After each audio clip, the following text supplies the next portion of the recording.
Good evening and welcome to the TalkSports.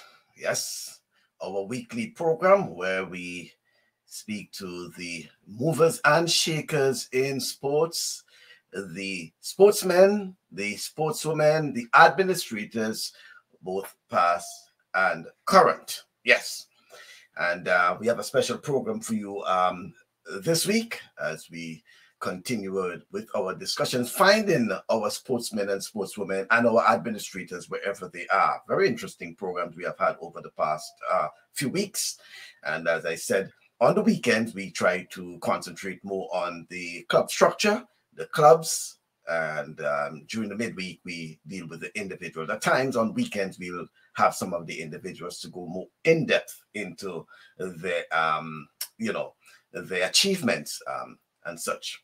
But this weekend, we will be dealing with the Royal Grenada Police Force and their whole sports hub. That's their club.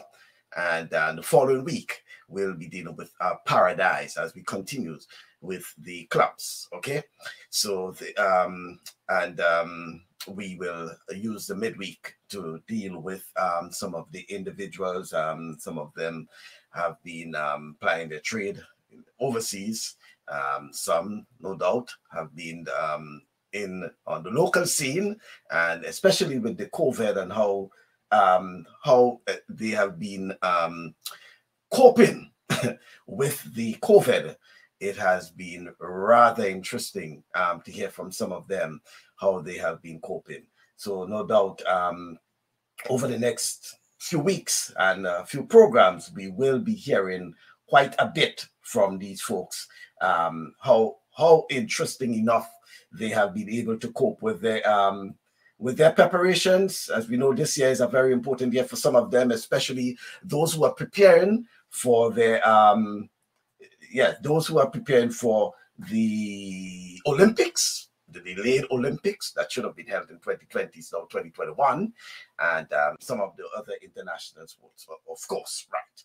So here we are now. Well, no doubt this week, as I said, we're looking at some of the individuals who have been doing, well, their preparations. In some instances, they have curtailed their preparations. Some, no doubt, have decided altogether because of the situation, they have to shelf all preparations, very much so. But no doubt, this week our guest is former Grenada, Windward Islands, and West Indies youth cricketer.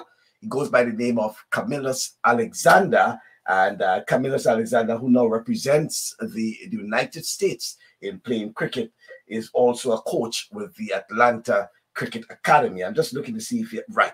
Well, Camilus joins us this evening from his beautiful home, I should say, his beautiful home in Atlanta, Georgia, as I welcome Camilus to our program for the very first time. As I said, good evening and welcome, Camilus Alexander. Hi, good evening, Michael, and good evening to all the listening viewers all over the world, and good evening to my friends and families.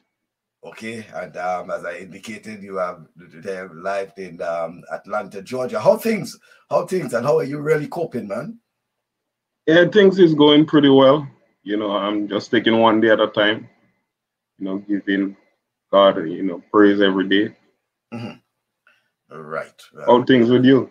Yeah, well, I should say everything going fine for the time, but nice seeing you and nice knowing that things are going well with you. As I indicated, you from the village of Moncton, is it Moncton in St. Andrews? Yes, Moncton, St. Andrews. A sporting village, to be exact. Moncton in St. Andrew. St. Andrew in the house this evening. Yes. As we welcome Camilus Alexander. All right. Yes. So Camilus, if we can get going and probably start off by you telling us exactly how really Camilus got started, or what interests you in cricket as a young boy growing up in the village of Moncton in St. Andrew? All right. Well, actually, born in Bylands, but because my mom moved to Moncton, you know, my mom and I is very close, so I pretty much gravitated to our side and moved to Moncton. So actually born in Bylands, but grew up in Moncton. So that's where I really get the interest in the game so much, because Moncton produced a lot of past national players, like, Paul Smith, the Daniel Frederick, the Sholan Francois. Yeah, so much to mention. A lot of players Moncton had produced, even the neighboring village, Idlers, Parklet, produced a lot of good players as well. So, us cricket was basically, in my family by my mom's side and my dad's side. So, I guess I didn't have a choice than to just gravitate to it. Okay, well, that's good enough. Yep, right. Yeah, yes, Camilus. So, as we were saying, so from Bylands to Moncton in St. Andrew, but all reside in St. Andrew. But there must be someone, some folks who you would have looked at, you would have mentored, someone, I should say, that you probably can point to, that growing up you said, hey, I want to be like that person. I want to do what this person is doing. Is there such person in your life growing up? Well, watching cricket, I always like, Shane Warne, because, I always had that passion for, leg spin bowling. And then I always try to watch the different videos what Shane Warne, put out there. And I was introduced to Raul Lewis sooner or later, and then Raul really helped me a lot, in my upcoming in my career. Raul really helped me. Even Junior Murray, even the Devon Smith, even Andre Fletcher to an extent, they all really played a part. Some good coaches in Grenada as well, like the late Kenny Hobson, Mr. Tyrone Harbin, Mr. Raphael Crony, Mr. Ashley Cummins, so many to mention, also Mr. Ray Duncan. So, I get a lot of, help as I go along. So yeah, but why? Basically. Right, and why leg spinning in particular? Leg spinning itself is an art. So I'm asking the question: why leg spinning? Why not as an off spinner? Well, what really happened? Actually, what transpired was I was in St. Michael's RC School in Bylands, and we used to be playing on lunchtime, and then we used to be going in people land a gentleman by the name of Mr. Rennie and pick his young oranges and go and play. So we was playing behind the school on a little concrete strip, and then I was bowling fast, and then and then I hit one of those kids in the eye, and then, this kid almost lost his eye, So I say, man, you see me, I'm gonna just start bowl fast, I'm gonna just try to bowl spin. And then 2 weeks later, the principal at the time was Mr. Banfield Mark from Munich. He was a past youth player as well. So he told me that the ministry will have a program that they will invite, past and current, players to come and coach young players in the primary and secondary school. So here comes Mr. Raul Lewis, and Raul came to Bylands, and he asked who is the leg spinners here, and then I just was so excited about leg spin, and then I put my hand up, and then I started bowling leg spin, and then it just helped me from there. A lot of interesting things you mentioned there. Mr. Banfield Mark, the brother of Hamlet Mark from Munich, right? Yes. And then you said Roll Lewis, the former Grenada, Windward Islands, West Indies leg spinner, now the manager of the West Indies team. So Roll Lewis actually is a person who more or less formally introduced you to leg spinning. Yes, actually, yes. Yeah. Right. And what was the experience like? Oh, it was a challenge, to be honest. Leg spin is, as you say, it's not, that easy to bowl. It's one of the most difficult art in cricket, So, accept the challenge, and I really work hard at it. I still bowl leg spin. I still coach, leg spin. We got a couple leg spinners, in the cricket academy here where I work at, in Atlanta Cricket Academy. So I still really, involve a lot in cricket, play as well, coach as well. So I really like the art. So I will always try to pass on as much knowledge to the younger players, and who really want to learn, how to bowl leg spin also. Okay. So you're speaking about those formative years, but how was that able to help you in playing probably youth cricket first, then being selected for Grenada, being selected for the Windward Islands and the West Indies youth team? Drive us through this entire journey, playing youth cricket, probably school cricket at the Grenville Secondary School, playing for Grenada, even playing domestic cricket for Mount Horn, and Grenada, Windward Islands, and then West Indies youth cricket. Yes, it's been a long journey, to be honest, Michael. From under 15 level, I remember going to school, St. Michael's RC. I was calling, the national under 15 trials. And then the very first year, we went to the trials. The trials was in Lasso, St. David's. And I went there. There was a lot of players that, been called about 30, 35 players was called. And they wanted to pick the team really quickly, to get the team, into some intensive training before the tournament. And I just bowled like 2 balls, and the coach was Mr. Crony. And then Raphael Crony. Yes, he said, "No, I don't want to see you bowl again. You could just stay one side." Then here comes Devon Smith. Devon Smith went to bat. He bat 2 balls, and the coach said, no, I don't want to see you no more.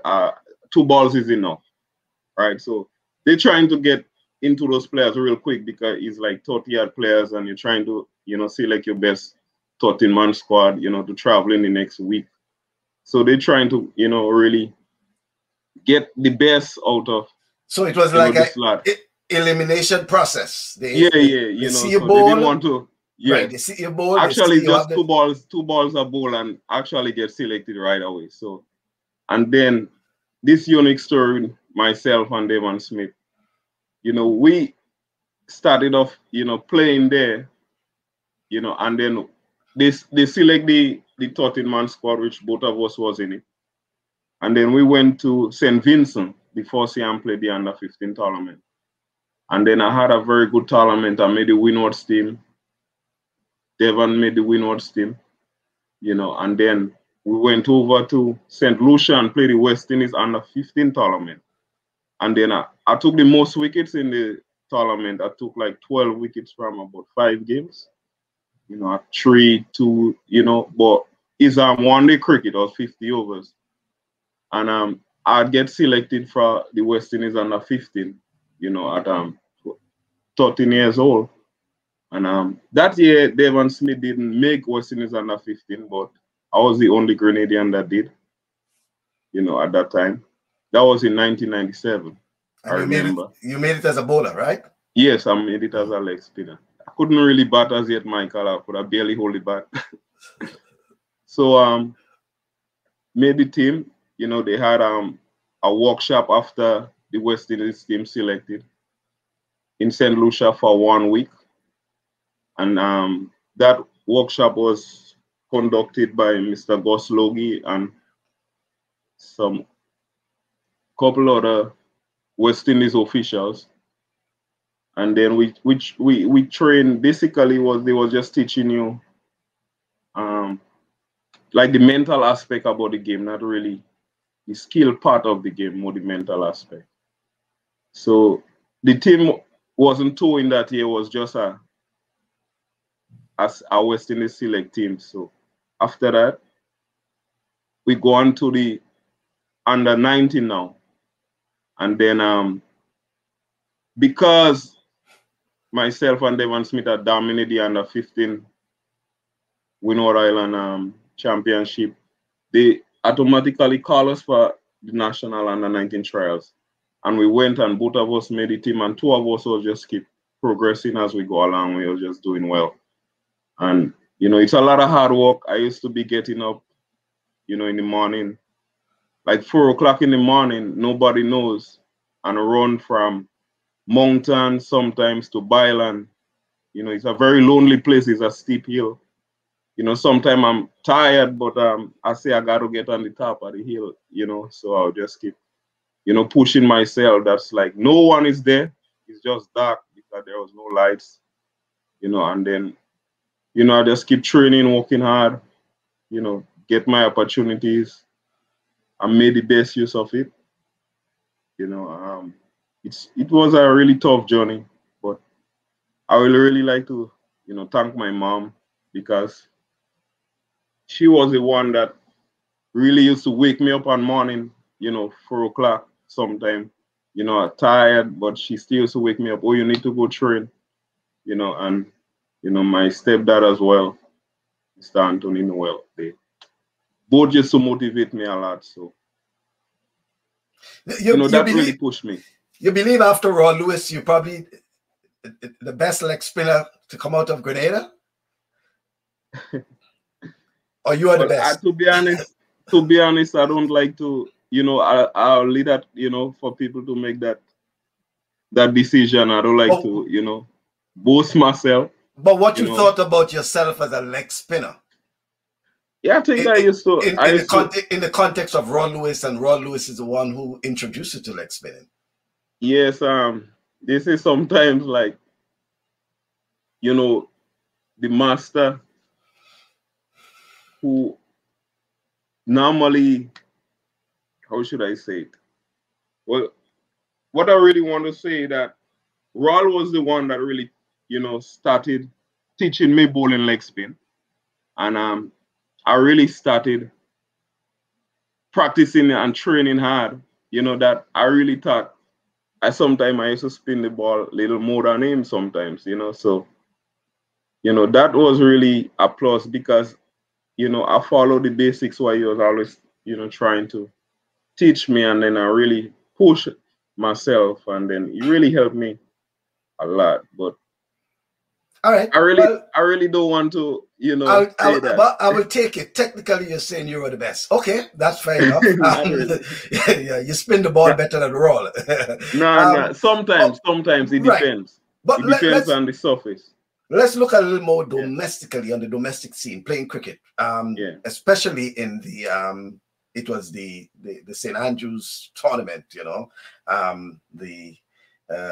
playing for Moncton, and some of the players you would have played against, some of them would have made national Windward Islands, and probably even West Indies to an extent. Let's talk about playing local cricket in Grenada during your time, during your days. Yeah, especially where I grew up, you know, in Moncton, used to be some really good rivals, like playing against Idlers Sports Club, you know, Parkley, Pressure Pumpers, you know, and MSO Exodus, Maribo as well. It used to be really competitive. Is this a true statement by Hamlet Mark? Munich used to still be there? That would have been Munich Invaders. Munich Invaders, yeah. That's Mr. Banfield Mark and those guys, you know. Munich had a really good team, a strong team, you know, but sometimes they get it better of us, sometimes we get it better of them, you know. So it used to be real competitive cricket, you know, at them time. I remember those great days, you know. But you don't see you don't see that well, you're not in Grenada, but for what you know of, they don't have those sort of rivalries again, though. That's no. I think the youths have lost interest in the cricket home, you know, for what reason or the other. I don't think that the interest is really there again, but there is so much opportunities for young cricketers now, you know, than before. You know, I wish I was like 20 years younger, like, you know, to really start over again, you know. I would have been much in a better position, you know, in life in general. But I'm happy where I'm at, you know. There's still room for improvement, you know. I could do much better. You know, you never have to, you know, be satisfied with the way and maybe the life you live in, but always think for better ways to improve, right? Don't mind me smiling. It's actually some of the comments that coming in there. You know, I know Hamlet will get back a tour with this one. Hamlet was a useful all-rounder, I should say. Yeah, I remember. Yeah, but there used to be some, you know, really close rivalry, some close games between Moncton. And Munich Invaders, you know, Idler Sports Club, you know, Moncton Sports Club. I'm glad you mentioned that too, because you spoke about your past principal, Mr. Banfield Mark, and I know Hamlet probably can even come into that because they, I mean, I believe he's still passionate, you know, not just as a cricketer, but as a cricket fan, you know, following cricket, you know. They go all over where there's cricket, especially in Grenada, you know. Banfield, his wife, you know, it was such that places like Munich and Mount Horn, and I'm not sure whether they knew much about football. You know, they knew a lot about sports, especially cricket, you know. Cricket was really dear to those communities, and I'm glad you mentioned that, because there was that sort of unity in the communities during those days, where as you said about the youth in particular too, where the chat, the discussion, they all will be probably even the argument and the fight maybe about cricket, you know. Unfortunately, it's not that these days, you know. And I'm glad you mentioned, and you're still a young man, and you're seeing that there is this void in young people, and by extension, not just, you said cricket, but by extension sports, they lack that interest. And as much as probably associations can do, and as much in terms of facilities, there is still that lack of interest. But there came a time, there was a transition, you know, and we'll move back and forth, because you represented, you know, your parish, you represented Grenada, representing Windward Islands, represented West Indies as well. And you became what, the second Grenadian at that time to play, to represent, you West Indies in a youth World Cup. In a youth World Cup. And that was back, I think it would have been after the Denison Thomas? Denison Thomas. Right, Denison Thomas. So let's talk about the experience in terms of playing in that youth World Cup, and some of the folks you probably would have played against who probably on the international scene now. Yes, I remember in 2000 when I'd played for Windward Islands in Guyana, when I took the most wickets. I took 33 wickets in 6 games, you know, and the West Indies selector, Joel Garner, Gus Logie, the late Ezra Mosley. Ezra Mosley, right? He was one of the selectors as well, you know. So may his soul rest in peace, you know. he was one of the selectors. So they had selected the West Indies youth team to go to Sri Lanka. Guys like Malan Samuels was in that team. Myself, that year Devon Smith, he didn't made that team. He had a poor run, but that's just the nature of the game. Sometimes it's not every time you go out there to score. It's not every time you go out there to bat and you're gonna score runs. That's what I meant to say. So it happens. Sometimes you have a bad tournament, but all is not lost. You still have to go back to the drawing board and work on your game and come back stronger next time. So we went to Sri Lanka for 6 weeks in the Youth World Cup. We got to the Super 8. We got beat by Australia. Australia had guys like Michael Clark, Mitchell Johnson, Shane Watson, those guys. We played against South Africa, who had guys like Graham Smith, Zimbabwe, who had Tatanda Taibu, and Kala.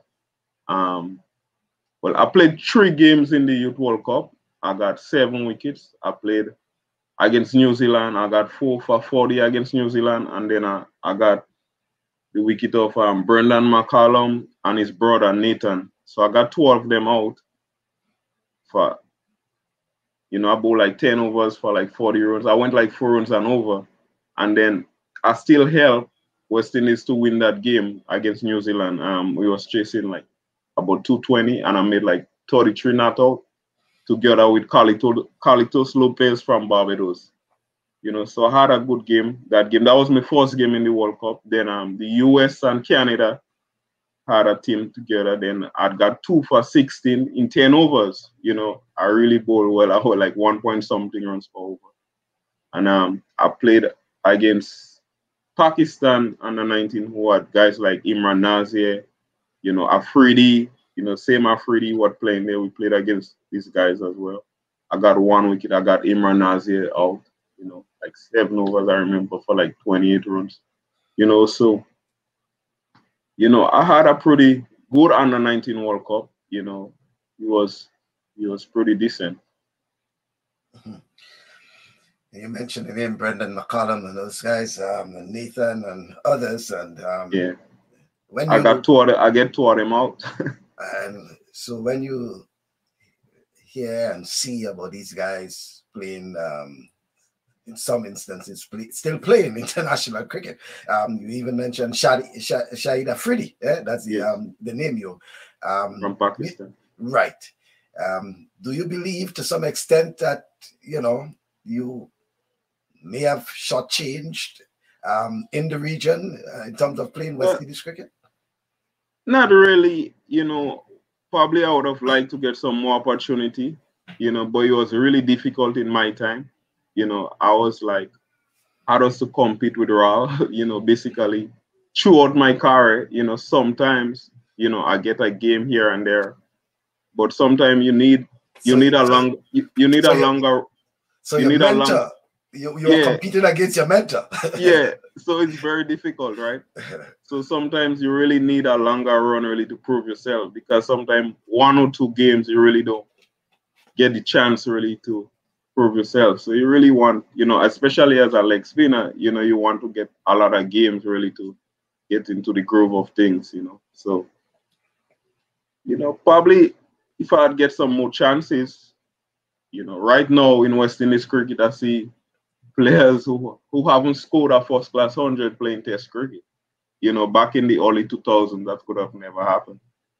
Even in the 90s, 80s, it wouldn't happen. So it's just more opportunities for young players now, and I think they should, try to grasp it with 2 hands.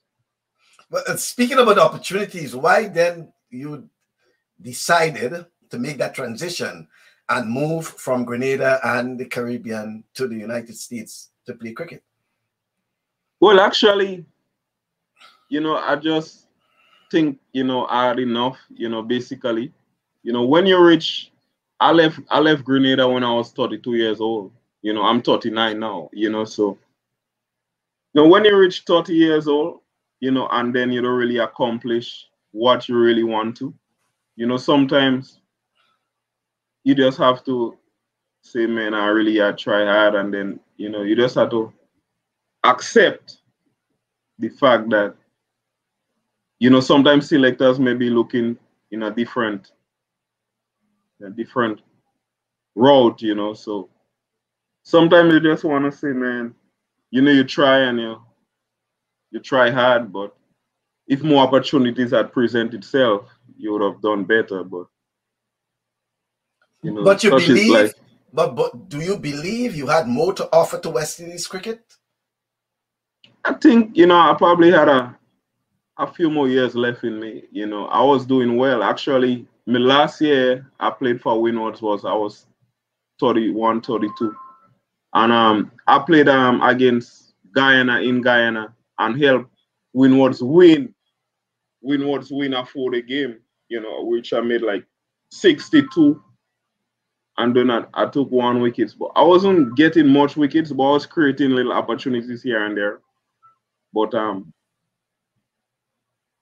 I had scored again 44 against Barbados, against Sam Kimal, Roach, Corey Collimo, Tino Best, those guys I played against, scored 44. So I was doing well, and then,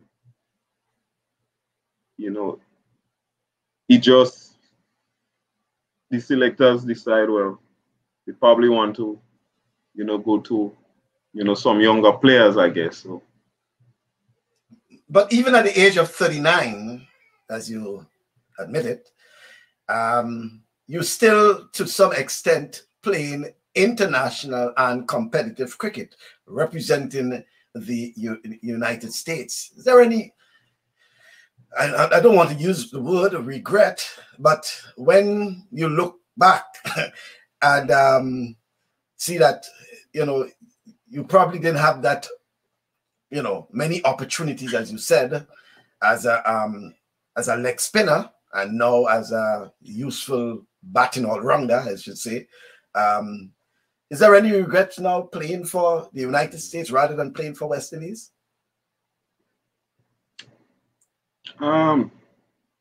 It's always, you would have always liked to play for your native country, but sometimes, if the opportunity had presented itself, then, I would have liked to, but it didn't.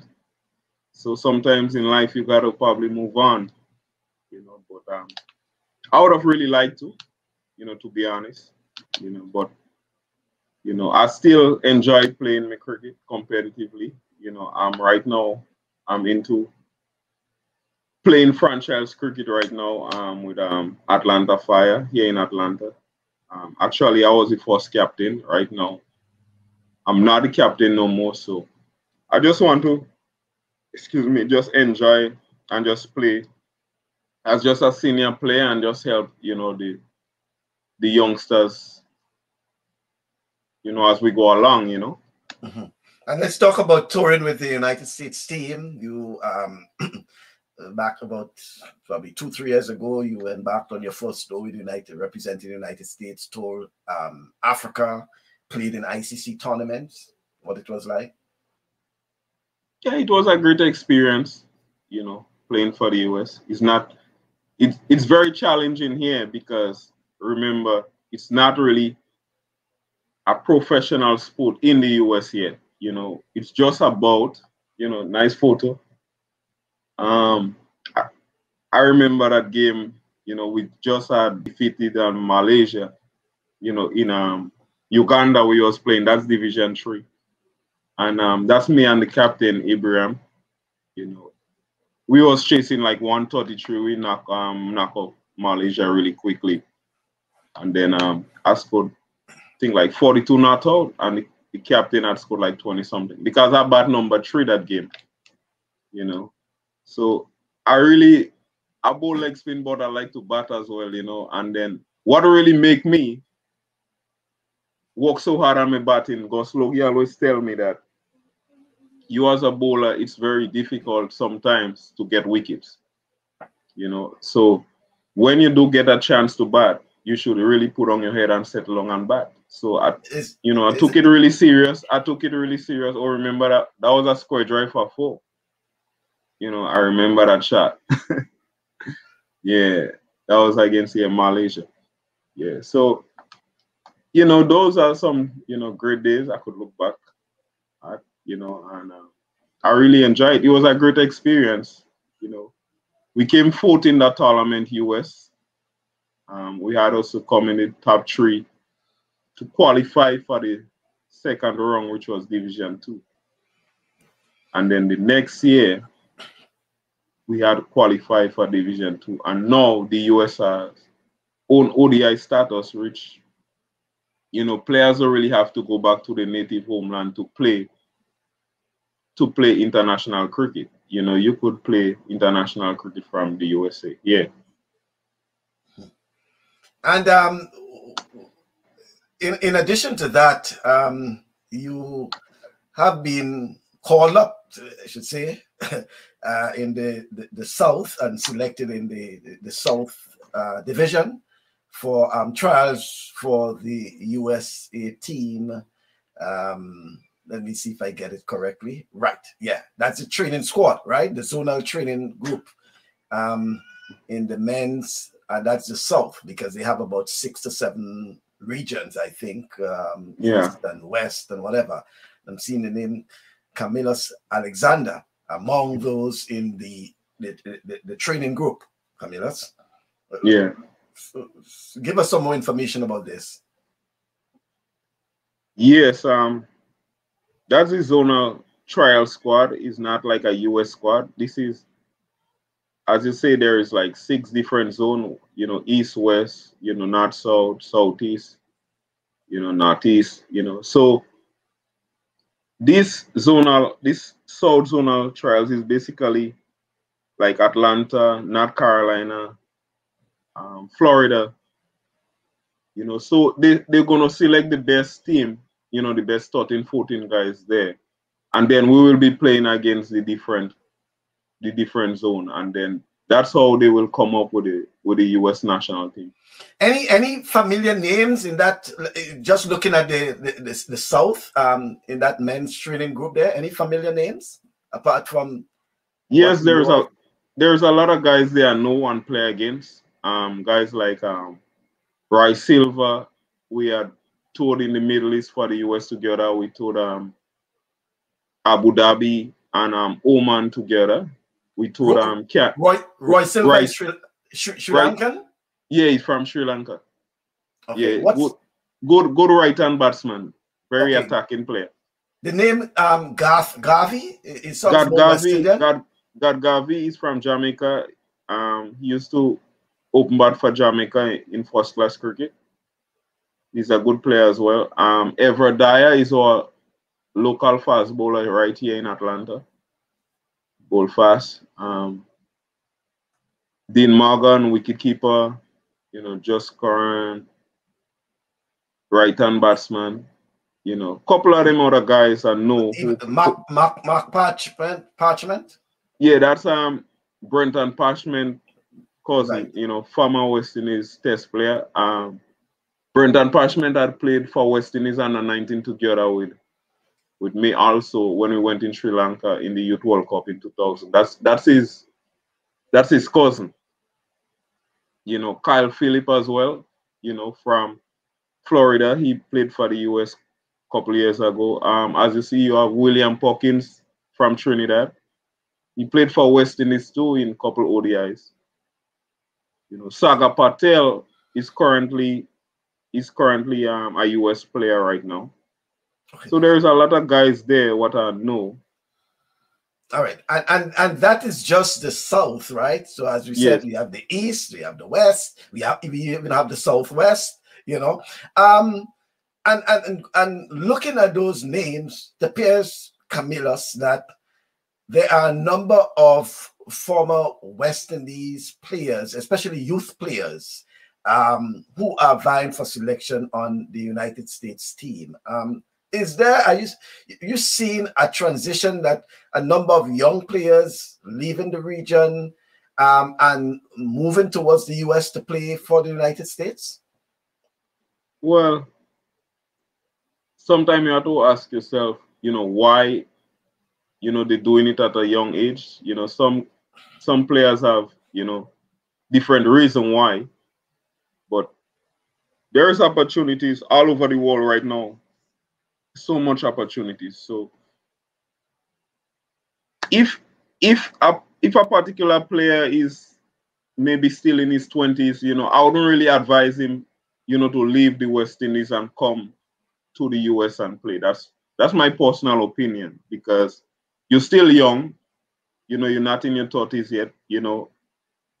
I still think that you still have a good chance. You know, it's when you reach 30 in the Caribbean, they tend to say that you is an old man, you know. So I still think that young players in the West Indies, they should still play, because, for instance, you see now, it's pretty much easier for you to make a West Indies team, because look at the test team in Bangladesh now.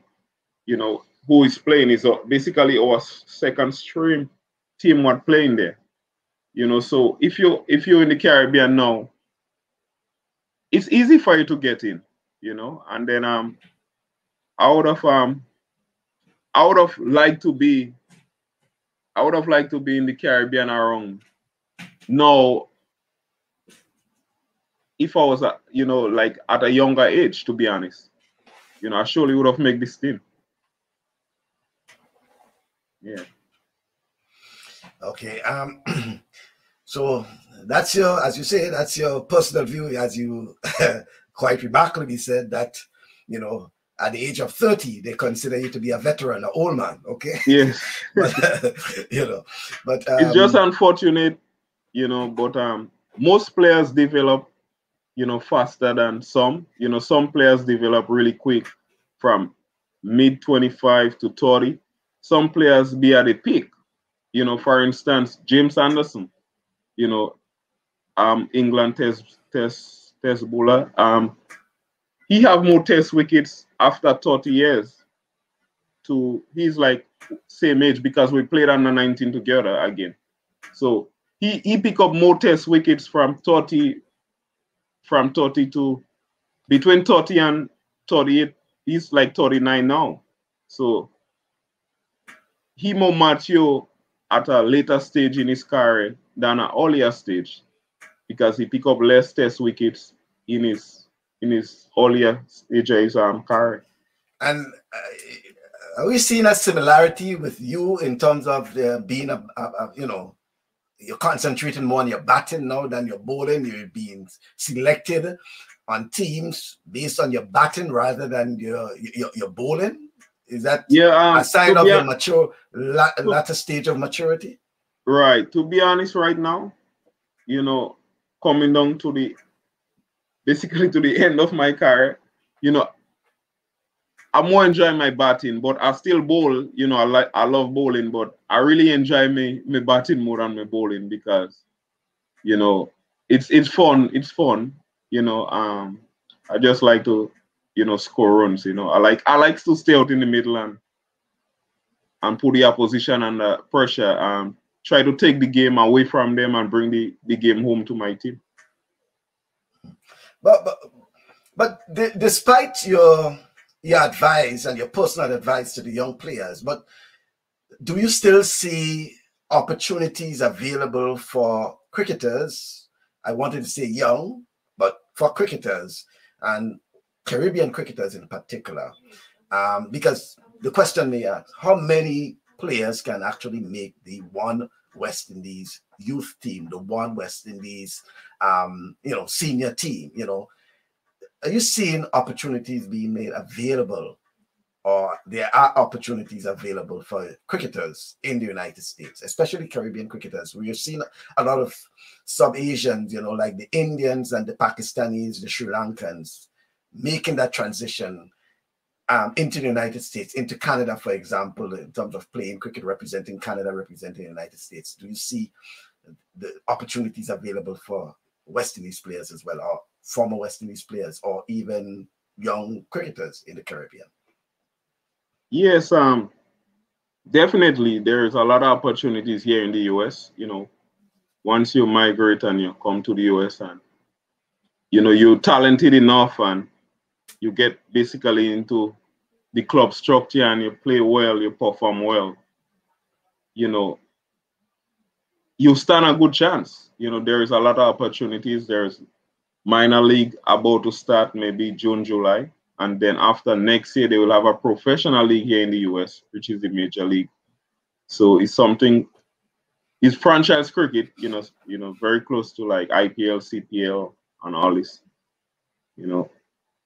So there is a lot of opportunities, you know, once you, you know, have the ability and you have the skill, you know, and you're qualified to play in the US, why not? Mm-hmm. But you're not only playing cricket, but you're also coaching. Let's talk about Camilus Alexander, the academy coach. How you got involved in coaching, and you know, as second in command in the Atlanta Cricket Academy to Clayton Lambert, the former West Indies opening batsman. What it is like for you now as a coach, coaching, you know, scores of youngsters in the Atlanta region? Well, when I finished high school, you know, Grenville Secondary School, because I was doing so well, that the school advised that I come back and, you know, put back in some time with the kids, you know, and the younger players, you know, just try to help them and, you know, mold them through, right? So I started off from there, from, you know, that's in the 2000 I graduated. So basically like 19 years now, I've been coaching basically.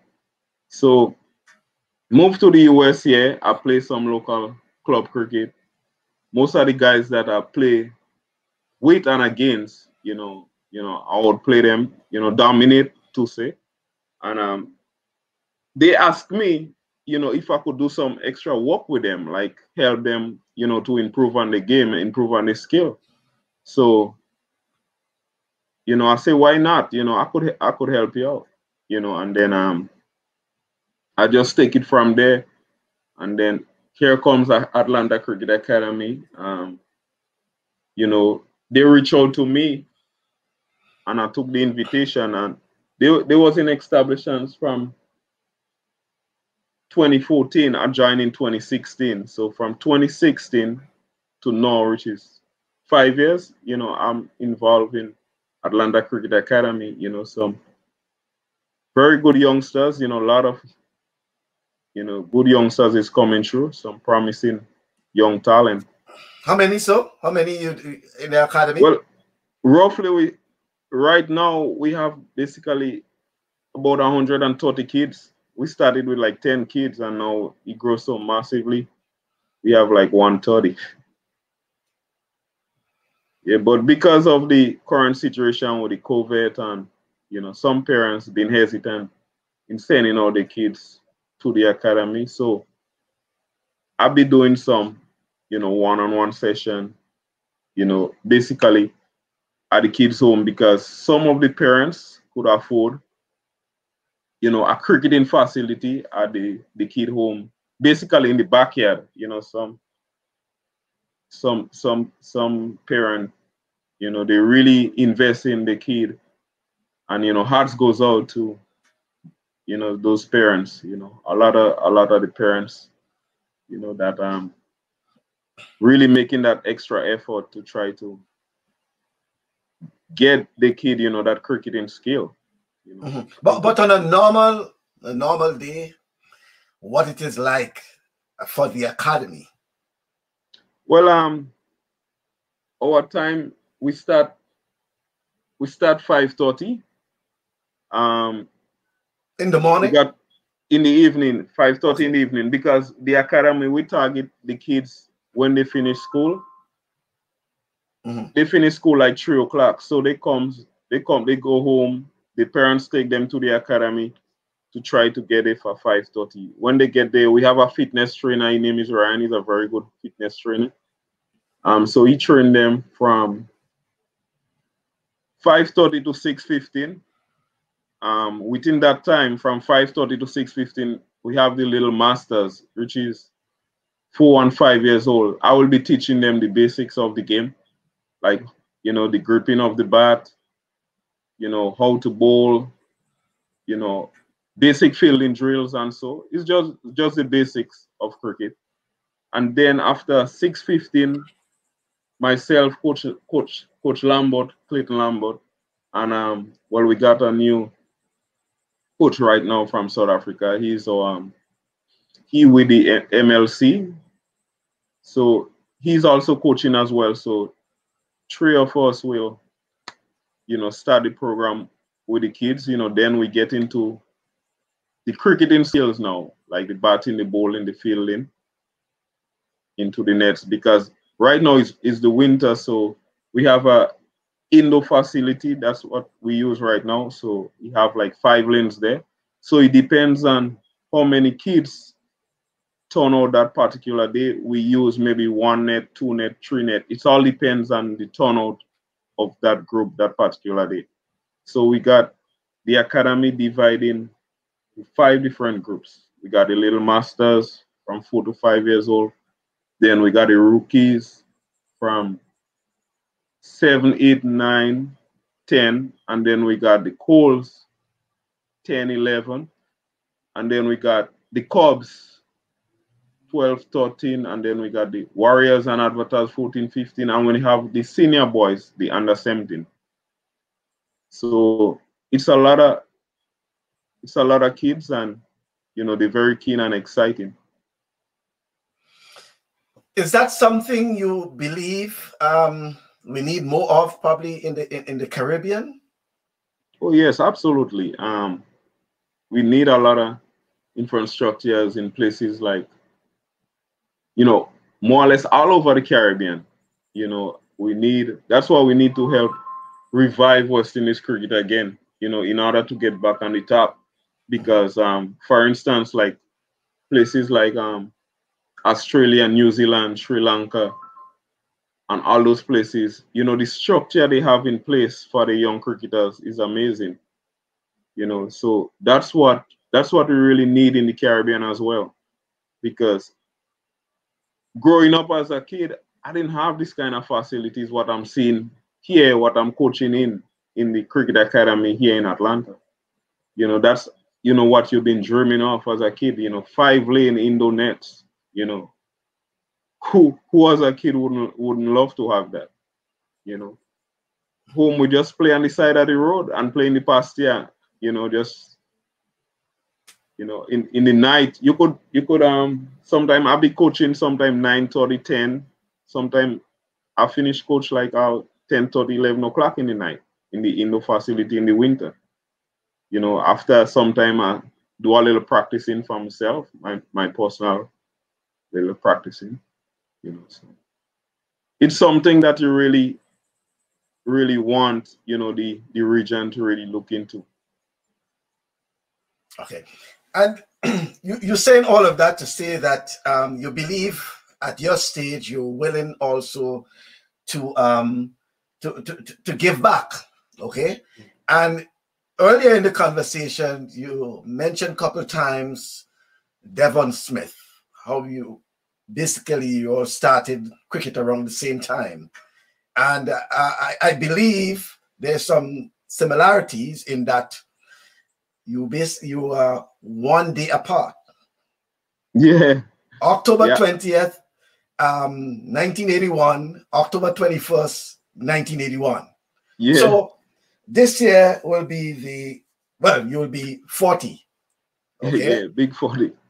Devon will be 40. Old, Michael. And Devon will be 40 as well. What are the big plans for Camilus and Devon Smith? Yes, well, we're planning to give back, you know, both of us, you know. We want to have like 2 charity games, you know, in Grenada, in Progress Park. You know, once all goes well with the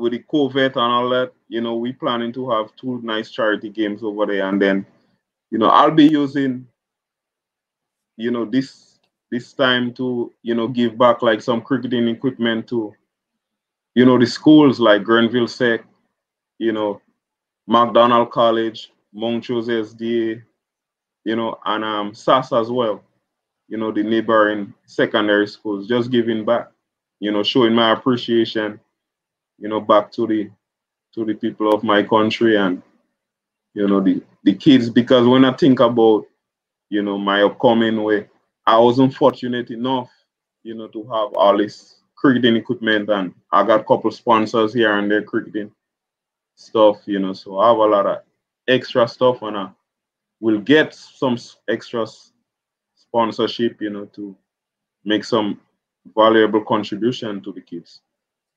That will be in October? Yes, October for my birthday. So myself and Devon Smith we will be celebrating our birthday together, basically. Okay, so it will be a Camilus 11 versus a Devon 11? Yes, basically. Yeah, okay. It's still in the planning, you know, we're working on it because we both correspond on a daily basis, myself and Devon. You know, we're very good friends, so, you know, we chat pretty often. Mm-hmm. So that's nice to hear, and we look forward to that. And I also start my clothing brand, you know, it's CA17. It's Camilus Alexander. And the 17 is what my favorite number. So I also start my clothing brand. You know, manufacture in Australia. You know, my agent is Jody Brown, so she'll be looking on right now. So special shout out to you and thanks for those brilliant teas. Okay, so the 17 is your favorite number that you carry about in terms of whether it's in your back or in the front. Yes. CA 17, Camilus Alexander 17. Yeah, that's the t-shirt right there. Okay, let's get a. Okay, that's it. Yeah. Right. Okay, fair enough. And Camilus, so in wrapping up now, let's look at your sojourn in the United States and playing cricket and as well as coaching.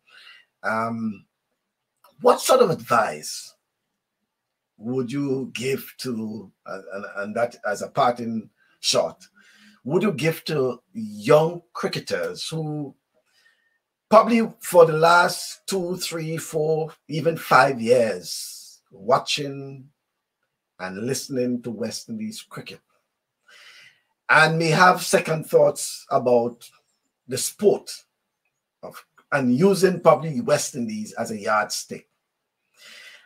What sort of advice would you give these young cricketers who may have aspirations?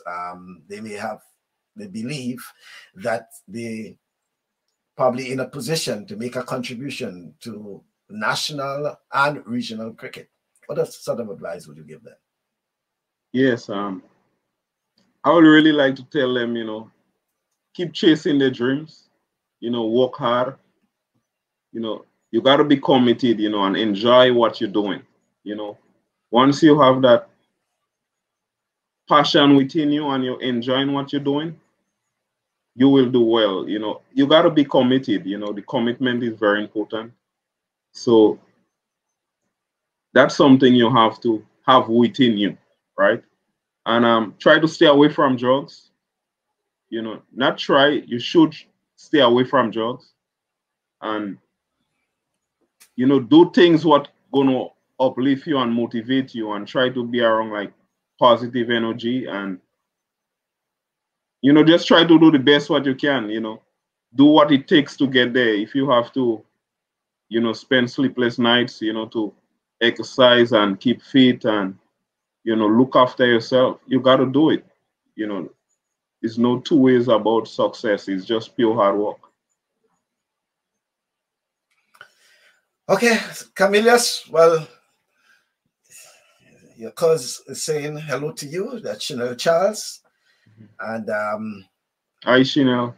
And Amanda Charles is saying, keep up the good works, Camilus. I want to thank you for being for being part of the program. I want to wish you all the best. And in your coaching at the academy, so folks, if you in the Atlanta area, it's the Atlanta Cricket Academy. You can look up for that and look out for Camilus. If you know of folks who have kids that in that area and want to be, you know, into the sport of cricket, then you can probably refer them to Camilus at the Atlanta Cricket Academy.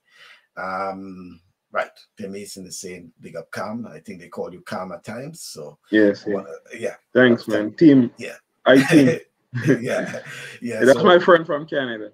From Canada. Okay. So Camilus is global. You know, he's a global brand, as we should say, with his global CA17. And if you want more information and to support Camilus, the CA17, you can always look him up. He's also on Facebook, and you can get more information. And remember that Camilus and Devon, they're teaming up to have two charity games in October as they celebrate their big 4-0, you know, as they enter the 40 club, the 40+ club. Yeah, Camilus and Devon. It's interesting in that I think Camilus is the 20th and Devon is the 21st. Is it that's correct? October, sorry. Yeah, the 20th. Yeah. So one is on the 20th of October, the other one is on the 21st of October. They're born the same year. It's just 1 day apart, and we want to support them all the way. I want to thank you very much, as just as how I want to support Devon and his academy. His plans for opening an academy in the St. Patrick parish, in the parish of St. Patrick. I want to thank you also for your plans to team up with Devon for this charity match that will benefit young cricketers and the schools in particular, as you said, Montrose, Grenada Secondary School, SAS, and even as far as MacDonald College. Thank you once again, Camilus, and all the best. And we hope that you may be able to gain selection again on the US team. Yeah, thank you so much, Michael. And I'll try my best. It's only the best is good enough. So I'll give a good account of myself. And I would like to say special thanks to all my family and friends who tune in. You know, it means a lot to me. And, you know, I cannot finish. Thank you guys for, you know, tuning in. You know, thanks. I really appreciate it from deep within. And the support, right? And the support. Yeah. Thank you. Then thank you very much, Camilus. Okay. Appreciate it. Thank you. Yeah. So Camilus Alexander live from Atlanta, Georgia, where he is located. He plays in the franchise cricket with the Atlanta Fire. Yeah. And he also is a coach with the Atlanta Cricket Academy, represented the United States as recent as 2 years ago. And he is has been selected, well, he's shortlisted, I should say, with the South region, and hoping to gain selection once again for the US team. As you recall, he played domestic cricket for Mount Horn, he played for Grenada, he played for Windward Islands, and he also played West Indies B. He toured with the West Indies in West Indies youth team. And just one final note again, if keep in mind that Camilus and Devon, they are teaming up to have charity matches in Grenada sometime in October. That's it, sometime around the middle of October, to mark, celebrate their 40th birthdays. Both Devon and Camilus, they born 1 day apart, same year, same month, and they decide that they will have will come together. And they have started this discussions with West Indies cricketers, some current, some former, around their age group, who will come and support them. So thank you very much, Camilus. And folks, just to let you know that coming up on Saturday, we will have the Police Sports Club as we continue with the clubs. This time will be Police Sports Club. And the following weekend, we return to the big parish because it will be Paradise Sports Club. Okay, so this weekend is the Police Sports Club, and Inspector Alan James will represent the Police Sports Club, and we do not know who yet will represent Paradise, but come next Saturday, God's willing, we'll have Paradise Sports Club. I want to thank you for being part of our program. It's always a pleasure for you being with us, and we hope that you have a very pleasant weekend.